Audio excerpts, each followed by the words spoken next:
Welcome to remix king channel. సంచలనాలకి మొండి పట్టుదలకి తెగించి పోరాడే తత్వానికి జయలలిత గారు తీసుకున్న అనేక నిర్ణయాలు దేశమంతా ప్రభావం చూపాయి. ఆమె ప్రవేశపెట్టిన సంక్షేమ పథకాలు మిగతా రాష్ట్రాల ముఖ్యమంత్రులు కాపీ కొట్టారు, కానీ ఆమె ధైర్యంగా తీసుకున్న ఆ ఒక్క నిర్ణయాన్ని మాత్రం ఎవరూ కాపీ కొట్టే సాహసం చేయలేకపోయారు. ఆ నిర్ణయం ఏమిటో దాని గురించి ఇప్పుడు తెలుసుకుందాం. 2003 సంవత్సరంలో తమిళనాడు ప్రభుత్వ ఉద్యోగులు ఉపాధ్యాయులు సమ్మెకి దిగుతామని జయలలితను హెచ్చరించారు. ఆ హెచ్చరిక విన్న ఆమె ఒక చిన్న చిరునవ్వు నవ్వి ఊరుకున్నారు.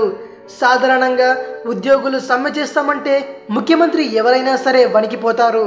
అలక పాన్పు ఎక్కిన అల్లుడి కోరికలు తీర్చినట్టు అడిగినవన్నీ ఇస్తారు. కానీ జయలలిత ఏమాత్రం బెదరకుండా చిరునవ్వు నవ్వడం అందరినీ ఆశ్చర్యపరిచింది. ఆ చిరునవ్వు వెనుక ఉన్న అసలు రహస్యం 3 వారాల తరువాత జనాలకి అర్థమయ్యింది. దాదాపు 80 ఉద్యోగ సంఘాలు సమ్మెకి పిలుపునిచ్చాయి. సమ్మె మొదలయ్యే ముందు రోజు రాత్రి పోలీసులు ఉద్యోగులకి చుక్కలు చూపించారు.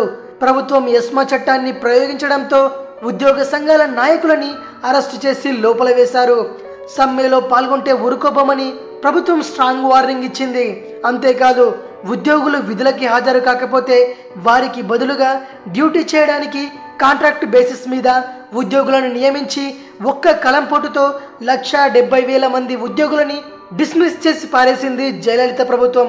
దీనితో ఉద్యోగులు హైకోర్టుని ఆశ్రయించారు.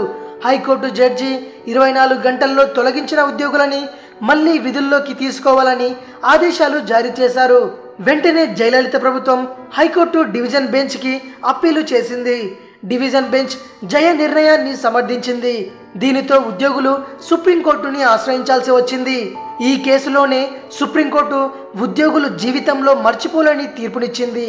సమ్మె చేయడం ప్రభుత్వ ఉద్యోగుల ప్రాథమిక హక్కు కాదు అని సుప్రీంకోర్టు విస్పష్టంగా తీర్పు చెప్పింది. సమ్మె కాలంలో హింసకు పాల్పడని ఉద్యోగులని మాత్రం తిరిగి విధుల్లోకి తీసుకోవాలని సుప్రీంకోర్టు సూచించింది. చివరికి ఉద్యోగ సంఘాలు జయలలితతో కాళ్ల బేరానికి దిగాయి. 2,400 ఉద్యోగులు తప్ప మిగతా వారిని మళ్లీ ఉద్యోగాల్లోకి తీసుకున్నారు జయలలిత. ఆ 2,400 మంది అమ్మ కాళ్ళ వేళ్ళ పడి బ్రతిమాలాడగా కొందరిని తర్వాత విధుల్లోకి తీసుకుంది. సమ్మె ప్రాథమిక హక్కు కాదు అని సుప్రీంకోర్టు తీర్పు ఇచ్చినప్పటి నుంచి దేశవ్యాప్తంగా ఉద్యోగుల సమ్మె చేయడం తగ్గింది. ఇంత ధైర్యంగా జయలలిత వ్యవహరించబట్టే తమిళనాడు ఉద్యోగులు సక్రమంగా విధులు నిర్వహిస్తున్నారు.